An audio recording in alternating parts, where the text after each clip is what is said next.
Hello everyone, this is Anjali Jha and you are watching Anjali white board.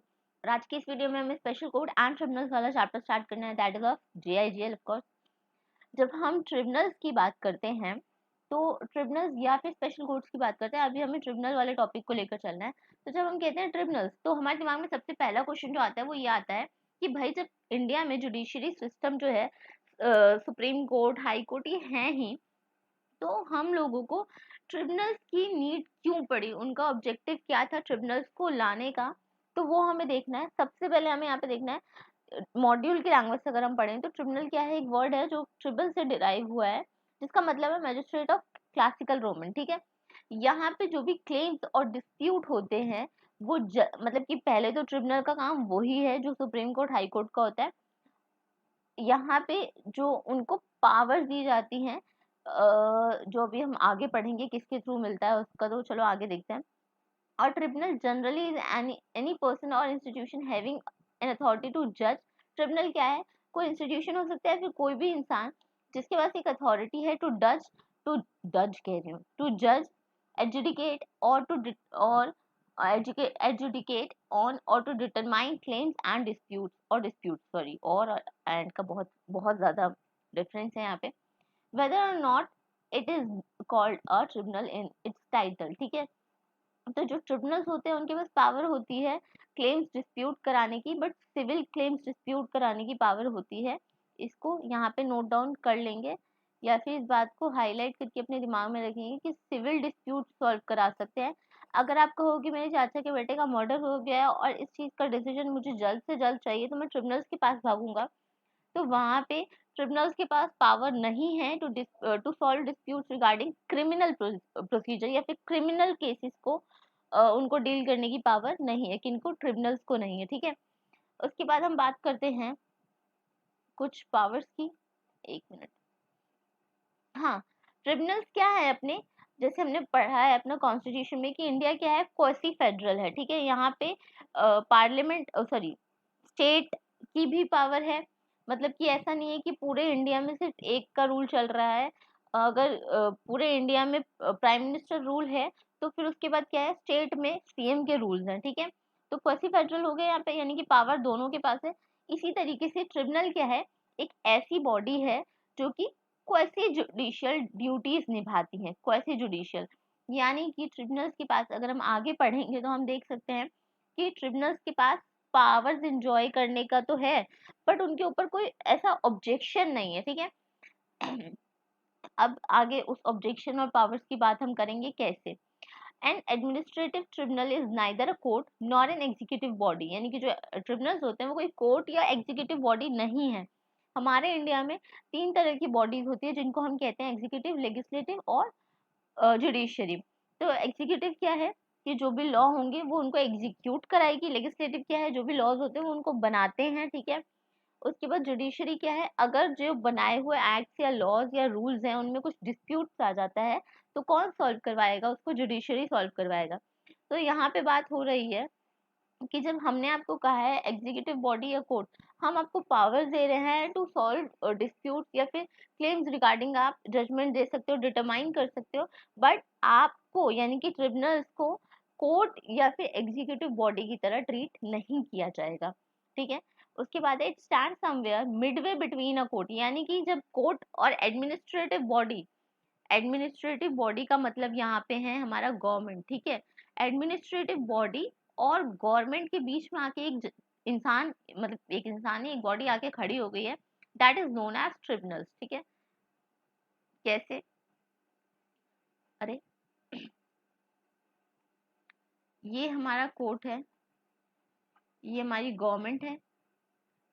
ठीक है, अब court के कुछ पावर्स, यानी कि मतलब कोर्ट, देखो इंडिया में जैसे बोलते हैं ना कि बहुत सारे केसेस पेंडिंग है। ठीक है, तो इस वजह से जो सिविल डिस्प्यूट्स होते हैं, ठीक है, उनको सॉल्व कराने के लिए, एटलीस्ट उनको सॉल्व कराने के लिए तो हम किसी को पावर दे सकते हैं ना कि यार इतना टाइम हमारे पास नहीं है कि हम सिविल डिस्प्यूट्स को लंबे टाइम तक ले जा सके। हमारे पास क्रिमिनल जो डिस्प्यूट्स नहीं, क्रिमिनल केसेस ज्यादा पड़े हैं, या फिर क्रिमिनल केसेस को टाइम देना इज इम्पोर्टेंट। ठीक है, तो वहां पे क्या हो सकता है, वहां पे यही सोच रखी गई होगी, अगर मैं बैकग्राउंड की बात करूं तो कोर्ट और गवर्नमेंट, यहाँ पे क्या हुआ कि कोर्ट की पावर्स और गवर्नमेंट के बीच में आके एक बंदा खड़ा हो गया, that is known as tribunal. And I don't know why my this software is not supporting while recording videos. Seriously मुझे नहीं पता चलता, क्योंकि जब मैं नोट्स बना रही होती हूँ तो मैं बिना रिकॉर्डिंग के बना रही होती हूँ, बट जब भी मैं रिकॉर्ड कर रही होती हूँ पता नहीं इसमें क्या आत्मा आ जाती है. खैर, अब हम कहाँ थे. ठीक है, तो हमने क्या देखा, ट्रिब्यूनल एक एडमिनिस्ट्रेटिव बॉडी है, ठीक है, established for the purpose of discharging quasi judicial duties. जब हम बात करते हैं ना कीवर्ड्स की, क्योंकि जब आप एग्जाम में लिख कर आओगे तो आप ये पूरा तो छाप नहीं सकते यार, कौन इतना याद भी रखेगा.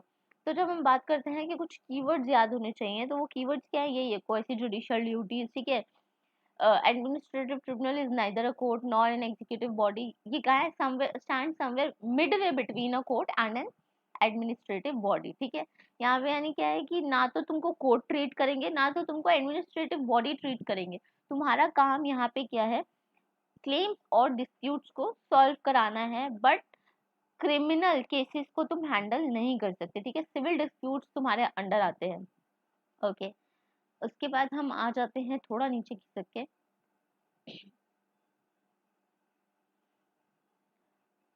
अच्छा, एक जब हम केस लॉ ड्राफ्ट करेंगे तो केस लॉ में क्या आता है वो देख लेते हैं.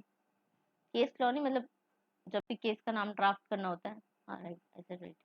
Okay, how the supreme court in Virendra Kumar Satyavadi versus the state of Punjab. इसमें क्या हुआ था, the difference between a court and a tribunal is a manner of deciding a dispute. यहाँ पे डिफरेंस बताया गया था कि कोर्ट और ट्रिब्यूनल, बहुत इंपॉर्टेंट पॉइंट है ये कि आपसे पूछा जा सकता है कि डिफरेंस बताइए कोर्ट और ट्रिब्यूनल के बीच में. तो ये हम केस ऐसे ड्राफ्ट कर सकते हैं कि भैया जो डिफरेंस बताया गया है, वो डिफरेंस कहाँ बताया गया है, इस केस में बताया गया है. एक मिनट, इस केस में बताया गया है Virendra Kumar Satyavadi versus the state of Punjab. इसमें क्या हुआ था, क्या किस तरीके से डिफरेंस बताया गया था, क्या डिफरेंट है वो देखते हैं. वेट वेट वेट, हाँ, what distinguishes a court from a quasi judicial tribunal. कभी आपने सुना है कि कोर्ट्स यानी सुप्रीम कोर्ट या हाई कोर्ट्स को क्वेसी जुडिशियल बताया गया हो. क्वेसी जुडिशियल क्यों बोला जाएगा ट्रिब्यूनल्स को, क्योंकि उनके पास में पावर है डिस्प्यूट सॉल्व करवाने की, बट जिस तरीके से कोर्ट के ऊपर, कोर्ट के पास जो पावर्स हैं और कोर्ट जिस तरीके से एक्सरसाइज करती है अपने पावर्स को, वो पूरी की पूरी पावर उनको नहीं दी गई है ट्रिब्यूनल्स को. ठीक है, is that it is it is charged with a duty to decide disputes in a judicial manner. आप judicial manner में ही disputes को decide करोगे, and declare the right of party in a definitive judgment. मतलब same वही काम है. ठीक है, to decide in a judicial manner involves that the party are entitled as a matter of right to be heard in support of their claim and to adduce evidence in proof of it. जिस तरीके से आप court में, ऐसा तो नहीं है ना कि कोर्ट में जब आप किसी को घसीट के लेकर जाते हैं, आपने उस पर इल्जाम लगा दिया है, तो क्या आपके घसीट के लेकर जा, मतलब उसको घसीट के लेकर अगर आप जाएंगे जिस पे आपने इल्जाम लगाया कि भैया इस फलाने ढिमकाने मेरे साथ ये किया था, मेरे मामा के लड़के के साथ ये किया था, मेरे चाचा के लड़के के साथ, या मेरे साथ ही ये कर दिया. ठीक है, तो आप ऐसा तो नहीं है कि उसको घसीट के लेकर जा रहे हैं और आपका मतलब कि आपने इल्जाम लगाया और कोर्ट ने डिसाइड कर दिया भैया यही है, इसी ने की, इसने क्राइम किया है, मेरे को विश्वास है इस बंदे पे, ये जो बोल रहा है सही बोल रहा है. ठीक है, इसने क्राइम किया होगा. ये नहीं है ना, मतलब वहां पे भी प्रोसीजर्स होते हैं, वहां पे एविडेंसेस को इकट्ठा किया जाता है, जो हमने पढ़ा था कि प्रोसीजर एविडेंस क्या है. ठीक है, उस हिसाब से. तो यहाँ पे क्या है, और ऐसा तो नहीं है ना कि मतलब आपने जिस पे इल्जाम लगाया उसको अपॉर्चुनिटी ऑफ बीइंग हर्ड का मौका ही नहीं मिलता. वहां पे उसको वो अपॉर्चुनिटी दी जाती है कि भैया आप अपने सपोर्ट में बोल सकते हैं. तो ये पार्टीज को उनका राइट मिलेगा to be heard in support of their claim and to adduce evidence in proof of it. Proof, आपको एविडेंस यानी प्रूफ भी रखना है, आपके पास राइट है टू बी हर्ड, मतलब आपको जो अपने सपोर्ट में कहना है आप वो कह सकते हैं. सेम वही है ट्रिब्यूनल्स की तरह. ये नहीं है कि ट्रिब्यूनल्स पे जब आप जाते हो तो बस मतलब केस सुना और रफा दफा यूं कर दिया. पूरा अच्छे से एविडेंस, और एविडेंस कहा क्या मैंने, एविडेंस और क्या बोला मैंने, उनको अपॉर्चुनिटी ऑफ बीइंग हियर्ड दिया जाएगा. ठीक है, and it also imports an obligation of of the part of the authority to decide the matter on a consideration of the evidence adduce and ठीक है ठीक है ठीक है ठीक है ओके वन मोर थिंग यहाँ पे ना ट्रिब्यूनल्स के पास क्वेश्चन ऑफ लॉ वाला पावर नहीं है। क्वेश्चन ऑफ लॉ क्या होता है? क्वेश्चन ऑफ लॉ का मतलब है कि जब भी आप पब्लिक क्यों बोला मैंने, जब भी आप पब्लिक इंटरेस्ट को हार्म कर रहे होते हो, यानी हार्म भी नहीं, कोई बात जो कि पब्लिक इंटरेस्ट में आ जाए, ठीक है, वहां ट्रिब्यूनल्स को कोई पावर नहीं है डिसाइड करने का मैटर को, ठीक है। याद रखना वर्ड क्या बोला मैंने, question of law. Question of law का मतलब है कि जब भी कोई बात पब्लिक इंटरेस्ट में आ जाती है, जब भी कोई केस पब्लिक इंटरेस्ट रिगार्डिंग हो जाता है, तो फिर आपके पास पावर नहीं है, आप यानी ट्रिब्यूनल्स के पास पावर नहीं है उस डिस्प्यूट को सॉल्व करने की या उस केस को और प्रोसीड करने की आगे, ठीक है। When a question therefore arises as to whether an authority created by an act is a court as distinguished from a quasi-judicial tribunal, what has to be decided is whether having regard to the provision, ठीक है ठीक है ठीक है ठीक है okay okay okay okay, यहाँ पे हमने शायद आई थिंक हमने अच्छे से डिफरेंस देख लिया है। अब इतना डीप में जाने का तो कोई मतलब नहीं बनता है। बैकग्राउंड, एक मिनट हाँ एक चीज और नोट कर लेना, that is the word quasi means not exactly, ठीक है। क्वेसी का मतलब होता है, हम क्या बोल रहे हैं, क्वेसी जुडिशियल, यानी कि नॉट एग्जैक्टली जुडिशरी नहीं है वो, या फिर बिल्कुल ही मतलब जुडिशियल वाली पावर्स उनके पास नहीं है, उनका काम उनको पकड़ाया गया है, उस पर उनके ऑब्जेक्शंस की और उनके मतलब पूरे कोर्ट की पावर्स की बात वहां पे नहीं हो रही, तो यानी कि वो क्या क्वेसी जुडिशियल है, यानी कि नॉट एग्जैक्टली जुडिशियल, ठीक है। ओके अब हम आ जाते हैं अपना बैकग्राउंड ऑफ एनसीएलटी पे, कि भैया एनसीएलटी और एनक्लैट को इस्टेब्लिश ही क्यों किया गया, जब जब जो क्या इससे पहले, यानी एनसीएलटी और एनसीएलएटी से पहले, क्या अगर कंपनी के केसेस में, यानी कंपनीज एक्ट के रिगार्डिंग कोई भी किसी भी तरीके का डिस्प्यूट होता था या किसी भी तरीके का कोई काम होता था, तो जैसे रिडक्शन ऑफ शेयर कैपिटल है, तो उसके लिए क्या हमारे पास कोर्ट्स नहीं होते थे, या फिर हमें ट्रिब्यूनल के पास ही जाना है, या फिर ऐसा जरूरी है क्या, या फिर इस एनसीएलटी या एनसीएलटी से पहले क्या कभी रिडक्शन ऑफ शेयर कैपिटल वाला पॉइंट ही नहीं उठा, ठीक है, ऐसे क्या काम पहले हुए नहीं थे, तो वो देखना है भैया क्यों क्यों एनसीएलटी और एनक्लैट को स्टेब्लिश किया गया था, ठीक है। तो पहली बात तो एनक्लैट और एनसीएलटी से पहले भी जो भी कंपनी लॉ के रिगार्डिंग काम हुआ करते थे वो होते थे, हाई कोर्ट के जो भी लोग होते थे वो करते थे, ठीक है। अगर कोई लॉयर होता है वो भी करता था,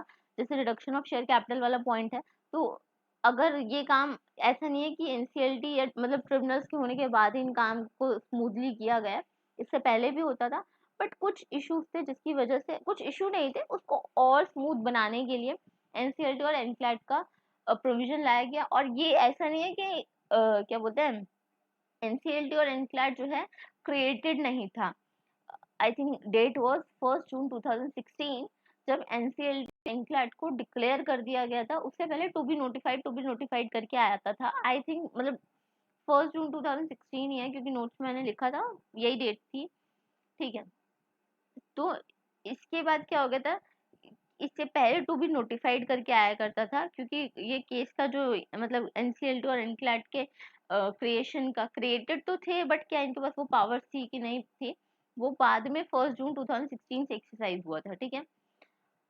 ओके बहुत ज़्यादा डिटेल में चले गए, हमें मॉडल के हिसाब से अभी पढ़ना है। वैसे नोट्स में सब कुछ लिखा हुआ है। On the recommendation of the justice, नहीं नहीं नहीं नहीं नहीं नहीं नहीं नहीं, इतना नहीं, इतना घुसने की जरूरत नहीं है इसमें, एक minute.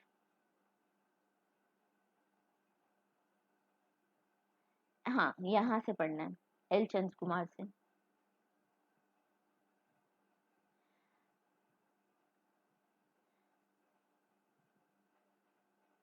In L. Chandrakumar versus Union of India, a question was raised as to whether the setting up of the tribunals and excluding the jurisdiction of the High Court was constitutional. क्योंकि देखो कहा जाता है कि हमारा constitution जो है वो सुप्रीम कोर्ट, हाई कोर्ट इनके पास पावर्स है कोर्ट्स की, तो जब हम और कॉन्स्टिट्यूशन को ऐसे अमेंड तो इस तरीके से तो कर नहीं सकते कि भैया हमको ट्रिब्यूनल्स लाना है। तो क्वेश्चन ये उठा था L Chandra Kumar versus union of India में कि क्या ट्रिब्यूनल्स का आना या ट्रिब्यूनल्स को सेटअप करना कॉन्स्टिट्यूशनल नहीं है, यानी कि कॉन्स्टिट्यूशन को वॉयलेट नहीं कर रहे आप, क्योंकि हाई कोर्ट और सुप्रीम कोर्ट तो यहाँ पे ऑलरेडी बैठे हुए हैं और आप उनकी पावर्स को उठा के ट्रिब्यूनल्स को दे रहे हो, तो क्या ये आपने कॉन्स्टिट्यूशन का वॉयलेशन नहीं किया है? तो यहाँ पे क्या बात निकली थी? बात ये थी, a ruling was made by the seven judge bench of the Supreme Court, which is not important for you. यहाँ पे ऐसा, the Supreme Court under Article 32 and High Court under Article 2 to 6 from the basic structure of the Constitution of India. The jurisdiction of High Court cannot be exiled, and on the other hand, the tribunals may function as a supplemental part of the judicial system.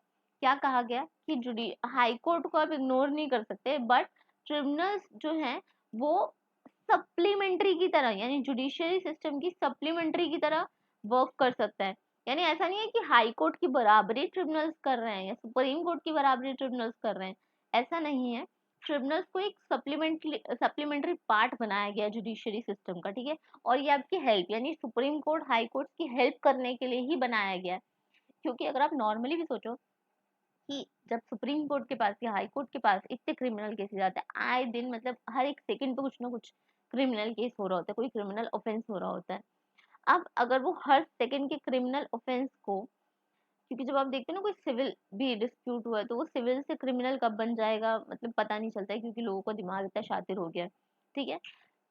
तो जब अगर हर एक second पे कोई criminal offence हो रहा है, तो मान लो 4 में से 3 लोग होते हैं जो चुपचाप बैठ जाते हैं, बट 4 में से 3, 5 में से 3 लोग होते हैं जो चुपचाप बैठ जाते हैं कि ठीक है, जो हो गया सो हो गया, ठीक है। अब हम कोर्ट केस कर रही हूँ, केस करके क्या ही हासिल कर लेंगे, टाइम वेस्ट होगा, फलाना ढिमकाना, ठीक है। लेकिन मान लो वो 2 लोग भी इस तरीके से करते करते हर बंदा अगर केस फाइल करता है, तो सुप्रीम कोर्ट कह रही हूँ, हाई कोर्ट के पास ही अभी कितने वो हो जाएंगे, केसेस इकट्ठे हो जाएंगे, ठीक है। फिर उसी में ट्रिब्यूनल वाले केसेस, यानी कि जो ट्रिब्यूनल्स में डिस्प्यूट्स आ रहे हैं, अब जो आ रहे हैं, जिसकी वजह से थोड़ा स्मूथ स्ट्रक्चर हो गया। अब कोई सिविल डिस्प्यूट या फिर कोई कंपनी लॉ रिगार्डिंग कुछ प्रॉब्लम आ गई है या फिर कोई काम है, अब वही सारे काम इकट्ठे करके हाई कोर्ट या सुप्रीम कोर्ट के आगे जाके रख दिया जाए कि तुम करो इसको सॉल्व, तो कितना प्रॉब्लम हो जाएगा। फिर और जैसे केसेस जैसे ही बड़े सारे फाइल्स खुलती नहीं है जो कहते हैं, ठीक है, 10 साल पुरानी फाइल को आज खोल के देखा जाएगा क्या प्रॉब्लम था। बहुत लेट लेट जजमेंट्स आती हैं, आज के आज अगर कोई ऑफेंस होता है क्रिमिनल, तो उसका अगर आज केस फाइल हो भी जाता है मान लो, तो उसका जजमेंट आने में 10-12 साल तो यूं ही आराम से लग जाओ, और 10-12 साल कम बोले जा रहे हैं यहाँ पे, ठीक है। और फिर उसी में आप सिविल डिस्प्यूट्स को भी घुसाए जाओ, मतलब कि क्रिमिनल डिस्प्यूट्स तो हो ही रहे, क्रिमिनल ऑफेंसेस तो हो जा रहे हैं, और उसमें आप अपनी सिविल डिस्प्यूट्स की फाइल ला के रख दो। तो फिर सिविल डिस्प्यूट्स तो ऐसे नहीं है ना कि 12 साल बाद अगर जजमेंट आएगी तो काम चल जाएगा, या फिर सिविल केसेस तो ऐसे नहीं है, मतलब मान लो कि आपको रिडक्शन ऑफ शेयर कैपिटल कराना है, आप हाई कोर्ट के लॉयर्स के पास जाते हो ये करवाने के लिए, और वो बिजी हैं अपना क्रिमिनल ऑफेंसेस में, तो फिर आपका जो 4 दिन में काम होना जरूरी था, आपकी कंपनी तो बैठी नहीं रहेगी ना उस काम के लिए। तो यानी कि इसी वजह से, यानी कि मैं बहुत ज्यादा बोल रही हूँ, एक और बार यानी कि बोलूंगी मैं, ताकि क्या होता कि जो जुडिशरी सिस्टम है वो थोड़ा और स्मूथली चलने लगता। क्रिमिनल ऑफेंस में तो जुडिशरी सिस्टम इतना स्मूथ नहीं हो पाएगा क्योंकि बहुत क्रिमिनल ऑफेंसेस हैं, बट क्रिमिनल ऑफेंसेस की वजह से जो सिविल केसेस हैं वो पेंडिंग ना रह जाए, कहीं ना कहीं मोटिव ये था, ठीक है। Okay okay okay. The tribunals may continue to act like courts. Tribunals जो है कोर्ट की तरह एक्ट कर सकते हैं in respect of area of law for which they have been constituted. इस बात को ध्यान में रखिएगा। उन यार ये क्या है, ये बहुत गंदा चल रहा है, not liking it, not liking it. Tribunal जो है वो कोर्ट की तरह एक्ट कर सकते हैं, लेकिन उन्हीं एरिया में, यानी उन्हीं लॉ के एरियाज में जिनके लिए उनको कॉन्स्टिट्यूट किया गया है, इस बात को ध्यान में रखने का है। The following paragraph from R Gandhi judgment clarified the above point. क्या है ये अबव पॉइंट? इसको आर गांधी वाली जजमेंट में, आर गांधी का जो केस हुआ था उसमें इसको क्लैरिफाई किया गया है। That is, parliament is thus competent to enact law with regard to incorporation, regulation, winding up of companies, ठीक है। The power of regulation would include the power to set up an adjudicatory machinery for resolving the matters litigated upon and which concern the working of the companies in all their facets. अब अगर आपके पास incorporation का power है, regulation का power है, winding up का power है, ठीक है, the law commission as noted by the supreme court in the case had also recommended the creation of specialist tribunals in place of generalist courts. यानी जो general courts है उसकी जगह पे आप स्पेशल ट्रिब्यूनल्स को ले आए, ठीक है. Creation of tribunals and appellate tribunal and vesting in those tribunals the power exercised by the high court with regard to company matters cannot be said to be unconstitutional. यानी कि जब हम बात कर रहे हैं ट्रिब्यूनल्स की, एपलेट ट्रिब्यूनल्स की, और एपलेट ट्रिब्यूनल्स या ट्रिब्यूनल्स तो जब हम हाई कोर्ट की पावर देते हैं कि भैया तुम ट्रिब्यूनल हो बट तुम हाई कोर्ट की पावर को एक्सरसाइज कर सकते हो, तो वो किस रिगार्ड में, in regard to company matters, company के मैटर्स के रिगार्ड में, तो उनको हम अनकॉन्स्टिट्यूशनल नहीं मानेंगे, वो कॉन्स्टिट्यूशनल ही है, ठीक है. ओके, एक बार हम आ जाते हैं नोट्स की तरफ. पेन कहाँ गया, पेन कहाँ गया?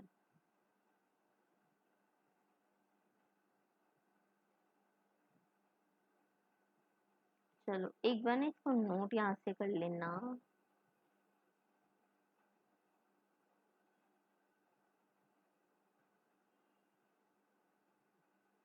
भाई साहब, इरिटेटिंग लेवल.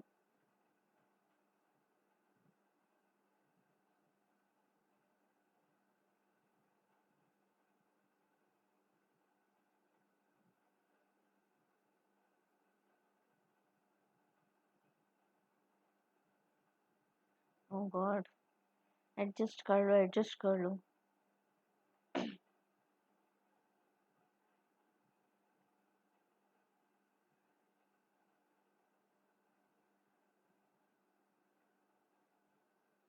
यार या तो इसकी मुझे ना, बट ये पीडीएफ में कन्वर्ट नहीं होता, इशू तो ये है.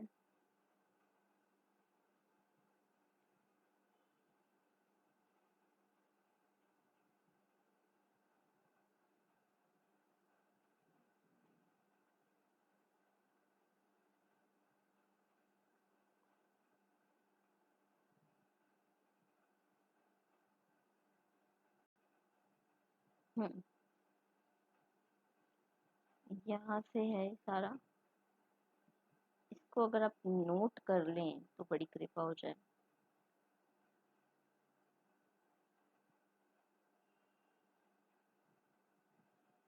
और either take screenshot of it, it will be better for me.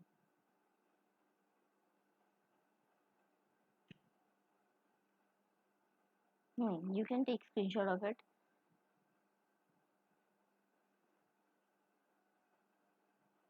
Otherwise I'll share PDF of the same on my Telegram channel.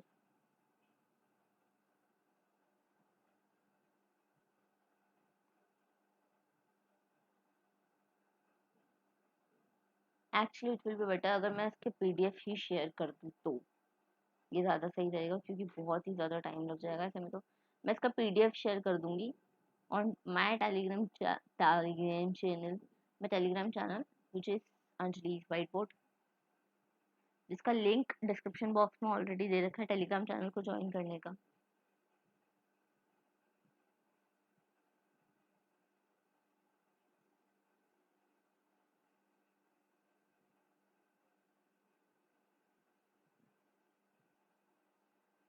अब इधर देख लेते हैं पावर्स के बारे में. और हाँ, ये जो यहाँ से एक मिनट पढ़ते हैं तो ज़्यादा समझ में आएगा.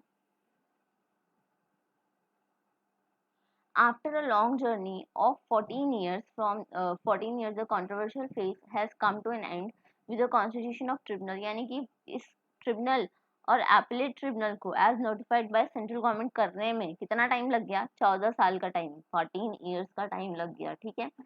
और कब with in effect from 1 June tribunals और एपलेट ट्रिब्यूनल को किस तरीके से नोटिफाई कर दिया गया कि हाँ अब ये ट्रिब्यूनल्स और एपलेट ट्रिब्यूनल जो है पावर एक्सरसाइज कर सकते हैं. The new judicial forum, apart from exercising the power of the SYCLB will also carry, ठीक है, यानी कि 1 जून 2016 से नोटिफाइड हो गए, यानी कि इससे पहले भी थे ये, but notified by central government नहीं थे, ठीक है। ट्रिब्यूनल्स और एपलेट ट्रिब्यूनल्स को नोटिफाई कर दिया गया, ठीक है। ट्रिब्यूनल इज बहुत बार बार एक ही चीज आएगी, क्वासी जुडिशियल बॉडी है। प्राइमरी ऑब्जेक्टिव इनका क्या है, to provide a simpler, speedier and more access कहेंगे simple, simpler, speedier and more accessible dispute resolution mechanism in company law matters, especially apart from other law which it is empowered, ठीक है। उसके बाद है, ये अपनी टेबल है, अरे यार बहुत हैंग हो रहा है, ठीक है। तो अब तक जो हमने पढ़ा है उसके नोट्स ऑलरेडी बने हुए हैं ऑलमोस्ट, मैं ये शेयर कर देती हूँ PDF। Till then have a good day, goodbye, keep studying. और एग्जाम पोस्टपोन हो चुके हैं तो let's make it more productive now.